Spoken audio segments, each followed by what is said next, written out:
चलिए गाइस, पहले क्वेश्चन का आंसर देने की कोशिश करिए। तो चीफ इलेक्शन कमिश्नर का रिमूवल प्रोसेस जो है गाइस, आर्टिकल 324 क्लॉज 5 के अंडर आता है। यानी कि इस अनुच्छेद के तहत चीफ इलेक्शन कमिश्नर को रिमूव करने की प्रोसीजर है। उनका रिमूवल बिल्कुल सेम है जैसा कि ऑनरेबल सुप्रीम कोर्ट के जज का होता है, प्रूव्ड मिसबिहेवियर या इनकैपेसिटी के ग्राउंड्स पर। और दोनों हाउसेज में 2/3 मेजोरिटी से ही ये इनके रिमूवल जो है वो होता है, और फिर एंड में ऑनरेबल प्रेसिडेंट जो है वो इनको रिमूव करते हैं जब दोनों हाउसेज जो है वो 2/3 मेजोरिटी से रिमूवल के मोशन को पास कर दें, है ना। और ये सेफगार्ड इंश्योर करता है कि इलेक्शन कमीशन ऑफ इंडिया जो है वो इंडिपेंडेंट रहकर जो है वो प्रॉपर तरीके से काम कर सके, इसलिए इनका रिमूवल इतना टफ होता है चीफ इलेक्शन कमिश्नर का। Next, election commission of India में आज की डेट में हम लोग को देखने को मिलता है कि इमेज पीडीएफ प्रोवाइड कराता है इलेक्टोरल रोल्स के, जो सर्चेबल नहीं होते। इस वजह से वोटर लिस्ट जो होती है, वोटर लिस्ट या इलेक्टोरल रोल्स, उसकी इरेगुलरिटीज डिटेक्ट करना कॉस्टली और मैनुअल प्रोसेस बन जाता है। तो अपोजिशन ने भी डिमांड की थी कि मशीन रीडेबल फॉर्मेट्स जो है वो दिए जाएं जिससे कि ट्रांसपेरेंसी बेटर हो, इसलिए इस टाइप का टॉपिक हम लोग को न्यूज में देखने को मिला।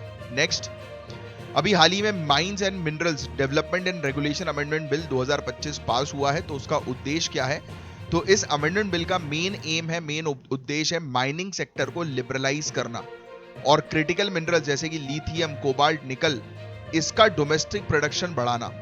ये मिनरल्स क्लीन एनर्जी ट्रांजिशन और नेशनल सिक्योरिटी के लिए बहुत ही ज्यादा इंपॉर्टेंट होते हैं। Next, national green hydrogen mission का लक्ष्य 2030 तक कितना वार्षिक उत्पादन क्षमता प्राप्त करना है? तो यह है 5 मिलियन मेट्रिक टन। ये ध्यान में रखिएगा, इंडिया का टारगेट है कि 5 मिलियन मेट्रिक टन 2030 तक हम लोग ग्रीन हाइड्रोजन प्रोड्यूस करें। इसके लिए 125 gigawatt additional renewable energy capacity plus water logistic plus electrolyser की मैन्युफैक्चरिंग की जरूरत होगी। यह मिशन 19,744 करोड़ के आउटले के बजट के साथ 2023 में वो लॉन्च हुआ था। नेक्स्ट, अगली पीढ़ी के जीएसटी सुधार यानी कि न्यू जीएसटी रिफॉर्म अभी हो रहा है, दिवाली से पहले ये इंप्लीमेंट करेंगे कहा गया है, अनाउंसमेंट हुआ है।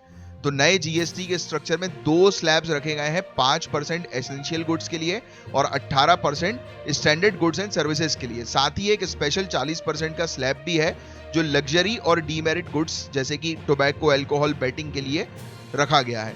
तो इससे सिस्टम सिंप्लीफाई होगा और कंप्लायंस ईजी होगा।